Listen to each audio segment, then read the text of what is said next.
네, 현대차 인베스터 데이가 있었죠. 미래차 계획을 전달했는데 당장 2분기 실적도 나쁘지 않아 보입니다. 잠시 뒤에 현대 기아차에 대한 의견 들어보도록 하고요. 또 방금 짚어드린 인적 분할한 기업들 이수화학이랑 동국제강이 요즘 핫하죠. 이 분할하고 나서 원래 시총보다 좀 커지니까 관심이 가는 것 같습니다. 주가 움직임 어떻게 될지 먼저 조선내화부터 알아보도록 하겠습니다. 인적 분할을 통해서 지주사 전환을 추진한다고 합니다. 이수화학이랑 동국제강도 분할하고 나서 상한가 한 번은 나왔으니까 이 종목도 가지 않을까 해서 매수세가 좀 쏠린 것 같습니다. 조선내화에 대한 두 분의 의견 들어보도록 하죠. 네, 두 분 다 노를 주셨습니다. 조선내화도 아무래도 그 이수화학이나 동국제강처럼 좀 그런 유행을 따라가지 않을까 하는 기대감이 좀 몰린 것 같은데 노를 주셨어요. 그러니까 사실 이런 인적 분할 이슈로 있는 종목들은 좀 조심을 해야 되는 건 맞고요. 사실은 이게 조선내화가 좀 지주사 분할을 하면서 이제 조선내화 홀딩스가 0.7, 조선내화 주식회사 0.3 정도로 분할이 될 예정인데 네. 인적 분할의 경우 대부분의 이제 좀 지주사의 가치가 좀 고평가되고 사업부는 저평가해서 분할하는 경향이 있거든요. 이런 경우에 좀 상장이 됐을 때 지주사의 주가는 할인되고 사업부의 주가는 할증돼서 펌핑되는 경향이 있는데 이를 노리고서 이제 좀 수급이 좀 몰린 것 같습니다. 근데 이제 문제는 이런 경우에 6월 30일까지는 좀 그때 확정 기준일이기 때문에 변동성이 계속 있을 것으로 보여지지만 거래 정지 기간도 또 한 달 가까이 있거든요. 그렇기 때문에 좀 투자 접근이 좀 신중해야 된다고 보고 있고요. 지금 오늘도 좀 상승이 좀 많이 나왔기 때문에 신규 접근은 좀 부정적으로 보고 있습니다. 네, 알겠습니다. 신규 접근에 대해서는 보수적인 관점을 유지하고 계십니다. 조선내화는 두 분 다 노로 일치가 됐고요. 다음 종목은 현대 기아차 보도록 하겠습니다. 10년 동안 미래전략에 109조를 투자한다고 하죠. 한 달가량 조정을 좀 받다가 오늘 상승으로 마감을 했습니다. 이러한 공격적인 투자에 주가도 상승할 수 있을까요? 두 분의 의견 예스로 일치가 됐습니다. 외국인은 계속 사는 것 같고 목표가 보니까 25에서 32 정도까지 나오던데 그럼 되게 높게 잡혀 있는 것 같아요. 오늘 최근에는 61선 도중 잘 받고 반등할 자리에서 재료 나와서 반등한 거고요. 네. 오늘 21선 돌파 나왔는데 매물 소화하고 나서 추가적인 상승은 주가상으로 가능하다고 보고 있고요. 그러니까 이번에 이제 그 CEO 인베스터 데이 통해서 이제 그 중장기 이제 전기차 전략과 재무 목표를 공유를 했는데 이게 작년에도 똑같이 있었는데요. 그때는 다소 좀 두리뭉실하게 좀 얘기를 했었고 네. 올해 이제 좀 더 이제 그 구체적으로 좀 얘기를 좀 한 것이 좀 차이라고 볼 수 있겠고요. 그리고 이제 그 전기차를 이제 현지에서 얼마큼 생산을 확대하느냐 이게 관건인데 그 현지 생산 비중 높이는 걸로 지금 일단은 회사에서 얘기를 했습니다. 그래서 미국과 유럽 그리고 이제 국내에서도 전기차 생산 비중을 이제 2030년에 각각 미국은 75, 그리고 유럽의 54, 국내는 36%까지 확대하는 것으로 얘기를 했고요. 그리고 이게 이제 그 보통 현지 생산도 하면서 이거 주로 신차 출시죠. 신차 출시를 통해 가지고 이제 2026년대 94만 대, 2030년대 200만 대 판매 목표를 했는데 200만 대 판매 목표가 사실 이게 아주 높다고 보기는 좀 어려운 건 좀 있습니다. 왜냐면은 그 다른 이제 타사 그 완성차 업체들의 목표량을 봤을 때는 상대적으로 좀 떨어지는 건 사실인데 그 현대차가 이제 전기차로의 전환이 좀 늦는 것도 사실입니다. 이게 이제 배터리 확보가 늦은 것도 물론 있겠지만은 그 구조적인 이유가 있거든요. 그러니까 내연기관차 쪽에서 그 인력과 그런 부품사들이라든가 여러 그 조직들을 이제 끌고서 전기차로 넘어가야 되거든요. 그러니까 전기차로 넘어가게 되면 아무래도 인력이라든가 여러 조직들이 좀 필요 없는 것들이 많이 있는데 현대차는 그럴 수가 없습니다. 네. 그러니까 안정적으로 내연기관차에서 캐시카를 잘 만들어서 그걸 번 돈으로 전기차로 안전하게, 그러니까 이게 자연스럽게 이동을 해줘야 되거든요. 그러다 보니까 지금 그 테슬라라든가 중국 기업들이 전기차를 많이 생산한다 하더라도 이게 현대차가 생산을 한다고 해도 지금 일단은 배터리 공급이 어려운 것도 있겠지만은 그거를 다 생산한 여력이 안 됩니다. 생산할 만한 지금 기반이 아직은 안 되기 때문에 생산해도 지금 우선적으로 지금 내연기관차가 정리가 안 된 상황에서는 그게 지금 우선순위가 있거든요. 그래서 좀 느리더라도 이게 방향적으로는 지금 어제 얘기했던 내용들이 좀 방향적으로 맞다고 판단하고요. 그래서 주가 상승도 충분히 이유 있다고 보고 느리지만 이제 제가 그러니까 밸류에이션이 올라가면은 주가가 지금보다 더 가파르게 올라갈 수 있다는 말씀을 드렸습니다. 네. 전기차 전환, 그러니까 판매 비중 높을 때 밸류에이션도 같이 올라가는데 지금 EPS까지만 올라가기 때문에 주가 상승이 더딘 건 있지만은 전기차로의 판매 비중이 높아질수록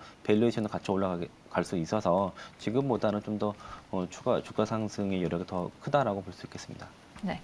반등할 시기에 딱 맞춰서 트리거가 잘 나와졌죠. 좀 밸류가 올라가면서 주가 상승도 나올 것이다라고 말씀해 주셨습니다. 부품주들도 차별화는 있지만 뭐 오늘 HL 만도나 현대, 위아, 화신 같은 종목들이 같이 상승이 나왔는데 자동차주 그리고 부품주까지 다 같이 좀 다시 달려줄까요?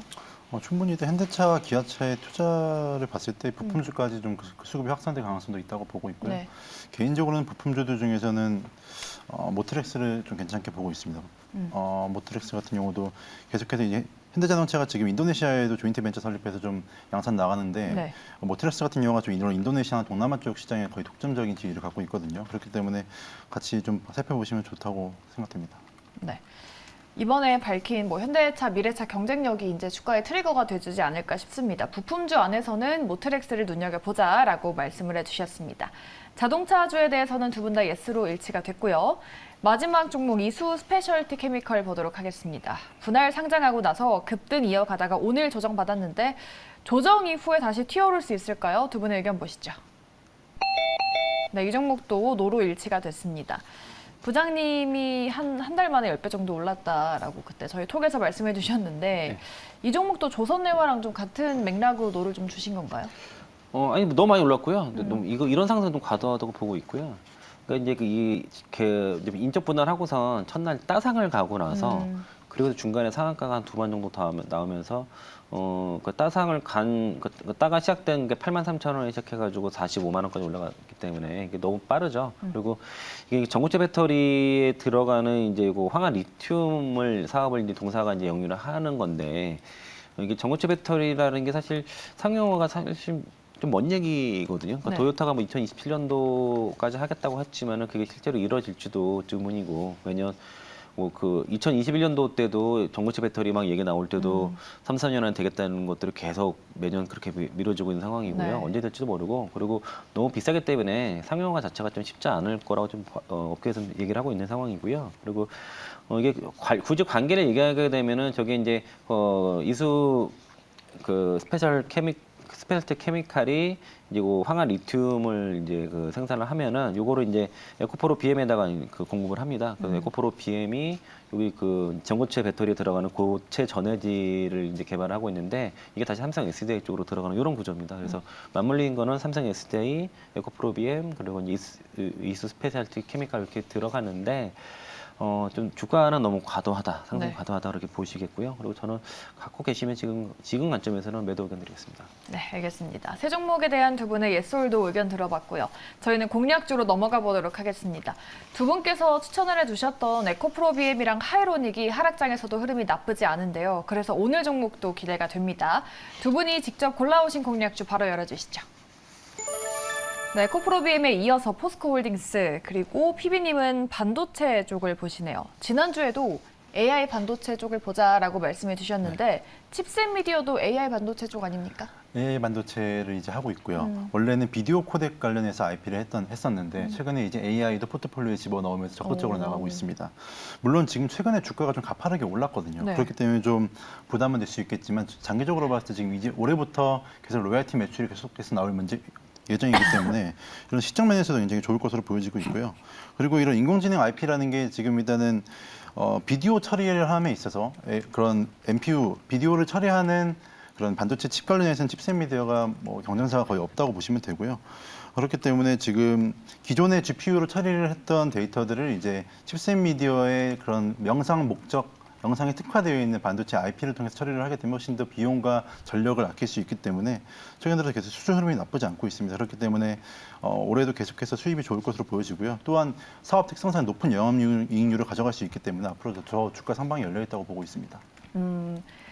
가파르게 뭐 상승을 했다라고 말씀하셨지만 상단이 좀 남아 있다라고 말씀하셨어요. 칩셋 미디어 그러면 상단을 어디까지 보시나요?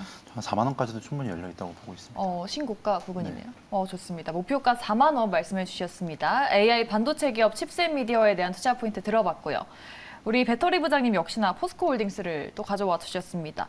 적정 밸류가 어느 정도일까요? 포스코홀딩스. 그거부터 목표 주가 말씀드리면 목표 주가는 67만 원으로 제가 갖고 왔고요. 그 네. PBR 한 배 구간입니다. 그러니까 올해 자산 기준으로 해서 이제 PBR 한 배 기준이 67만 원이고요.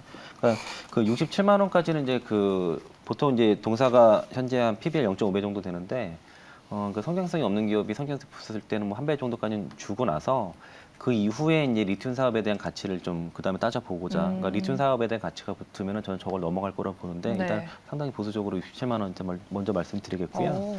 그러니까 이제 올해 이제 9월 달부터 그 리사이클링을 통한 리튬이 먼저 생산이 돼서 매출이 그때 나오고 이제 광산 리튬은 10월 달부터 이제 시작이 됩니다. 일단은 올해 하반기에 43,000톤의 수산화 리튬 그 벼랑 공장이 완공이 돼서 내년부터는 사실 본격적으로 내년부터 광산 그 리튬 매출이 발생을 하는 것이고요. 그리고 이제 2024년도에 연 2.5만 톤의 수산화 리튬 생산 공장이 아르헨티나 쪽에서 완공이 되고 2025년도에도 마찬가지로 2만 5천 톤의 수산화 공장이 광양 공장이 완공이 되게 되면은 대략 이것만 해도 이제 9만 4천 톤이 되죠. 그리고 2030년까지 광성 리튬 15만 톤, 염소 리튬 12만 톤 목표고 2030년까지 이제 수산화 리튬 30만 톤 생산 목표로 해서 매출 10조기가 나오는데 요거보다 매출 더 찔 것 같습니다. 일단 포스코홀딩스가 그 리튬 그 전망을 중장기로 그러니까 톤당 5만에서 6만 달러 정도 얘기하면은 네. 이게 키로당 50에서 60달러거든요.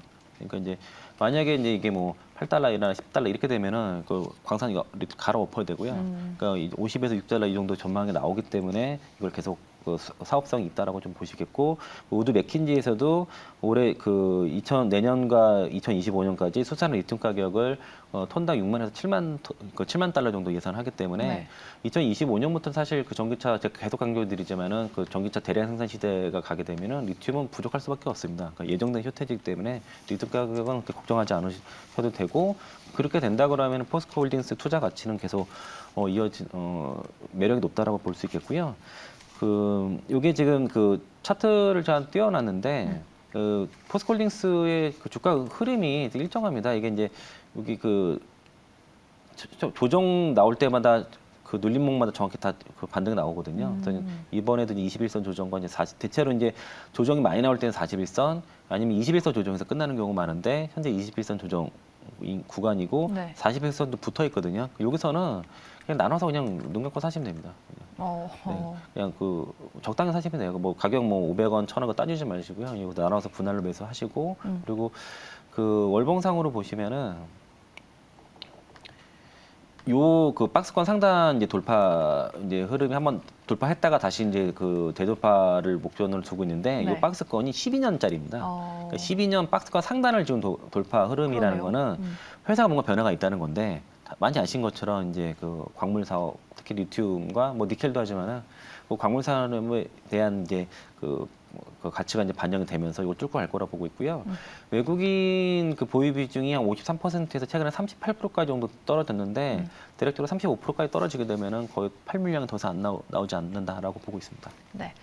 우리 시청자분들께서 목표가 후덜덜하다 와우라고 말씀하시는데 보수적으로 67만 원이라는 점 기억해 보시면 좋을 것 같습니다. 이렇게 두 분과 함께 알차게 달려봤고요. 여기서 보내드리도록 하죠. 지금까지 이창환 부장 그리고 김민기 PB 수고해 주셨습니다. 오늘 말씀 고맙습니다.